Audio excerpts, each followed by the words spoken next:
సాధించాలనే సంకల్పం ఉండాలే కానీ పేదరికం అడ్డు కాదని నిరూపించారు.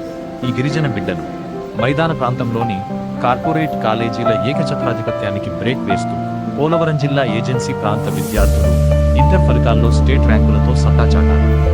వై రామవరం గిరిజన సంక్షేమ గురుకుల విద్యార్థిని దూరిపల్లి శ్రావణి శ్రీ సునంద 1000 మార్కులకు గాను ఏకంగా 986 మార్కులు సాధించి రాష్ట్ర స్థాయిలో అగ్రస్థానంలో నిలిచింది.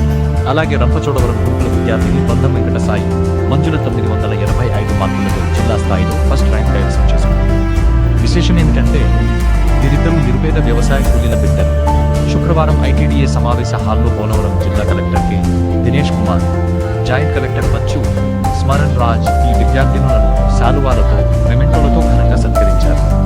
కలెక్టర్ మాట్లాడుతూ గిరిజన విద్యార్థులు సివిల్ సర్వీసెస్ వంటి ఉన్నత శిఖరాలను అధిరోహించాలని ఆకాంక్షించారు. ప్రభుత్వ పాఠశాలల్లో చదువు కార్పొరేట్ స్థాయి నుంచి